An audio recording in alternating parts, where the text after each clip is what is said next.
The Red-Headed League Part 2. What happened next? Dr. Watson's account. Well, Watson, what do you think of it all? Asked Mr. Holmes after Mr. Wilson had left. I make nothing of it, I answered frankly. Holmes sat silently for some time and then invited me to go out with him. We went to the square where Mr. Wilson had his shop. Holmes observed the area carefully. There were many shops and offices in the square, and a bank just behind Mr. Wilson's shop. Holmes spent some time outside the shop and thumped upon the pavement 2 or 3 times. Finally, he knocked on Mr. Wilson's door. A young man opened the door. Mr. Holmes asked him the way to the Strand. The assistant answered the question and quickly closed the door. I said, I am sure that you inquired your way only in order to see him. Not him, Holmes said, but the knees of his trousers. And what did you see? What I expected to see. This matter of Wilson's is serious. A crime is being planned, but I hope that we can stop it. Today is Friday. The offices and banks will be closed on the weekend. Now I have to go and make some arrangements, but I shall want your help tonight. Come to Baker Street at 10 and bring your revolver. I arrived at Holmes' residence in time. There were 2 other men with him, Mr. Jones of Scotland Yard and Mr. Merriweather, a banker. Holmes announced, Tonight we are going to hunt one of the smartest criminals in London. We left together in a carriage and reached the road we had visited in the morning. Holmes told us to follow Mr. Merriweather, who led us through an iron gate. We followed him down a narrow passage. After going down some stone steps, he led us down a dark, earth-smelling passage and into a huge cellar full of big boxes. We all sat on the boxes. We are in the cellar of the city branch of one of the main banks in London. Mr. Merriweather is the chairman of the bank and he will tell you why a criminal should take an interest in this cellar at present, said Holmes. Mr. Merriweather explained that the bank had borrowed a huge quantity of gold from the Bank of France and the boxes in the cellar were full of gold. Holmes expected the criminals to act that very night.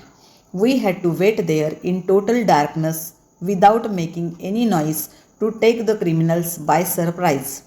They have but one escape route, whispered Holmes. That is back through Mr. Wilson's house. I hope that some men were waiting at Mr. Wilson's door, Mr. Jones. I have an inspector and 2 officers waiting at his door. Then we have stopped all the holes. Now we must be silent and wait. We waited silently for more than an hour. It was pitch dark in the cellar. Then suddenly a point of bright light appeared in the floor of the cellar. Then a line and a gash seemed to open and a hand appeared. A broad stone turned over upon its side and left a square hole. A boyish face emerged. The man looked about and came out of the hole. He had a companion with him, a man with very red hair. The pair was none other than Spaulding, the assistant alias the criminal Clay, and the red-headed Mr. Duncan Ross. As soon as they climbed out of the hole, Sherlock Holmes sprang out and seized Clay by the collar. The other dived down the hole and disappeared. Clay took out a revolver, but Holmes hit him on his wrist and the revolver fell on the floor. It's no use, John Clay, said Holmes. We have caught you. So I see. But my friend has escaped. Holmes replied, he cannot escape. There are 3 men waiting for him at the other end. Then Holmes handed over Mr. Clay to the policeman.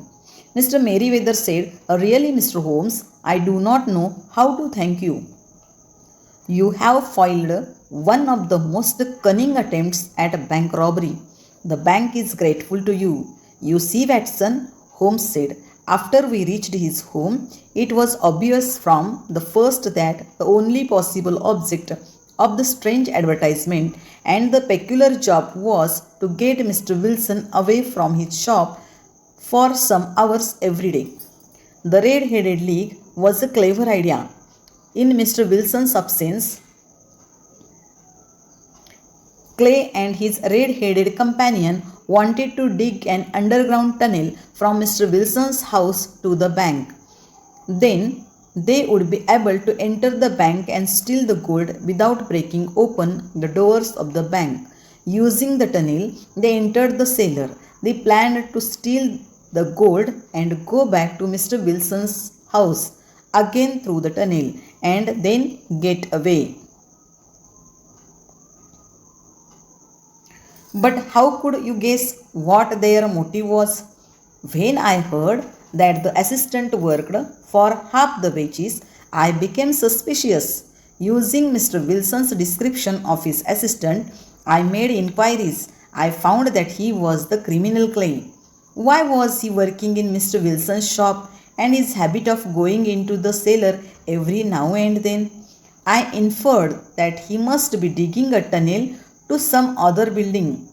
When we visited the shop, I beat upon the pavement with my stick to find out whether the cellar stretched out in front of or behind. It was not in front. I saw the bank on the other side of the house and guessed what the criminals had in mind. When Clay answered the bell, the knees of his trousers were wrinkled and stained. It confirmed my suspicion that he was digging. You know the rest of the story. You reasoned it out beautifully, I exclaimed in admiration. The story is adapted from The Red-Headed League by Sir Arthur Conan Doyle.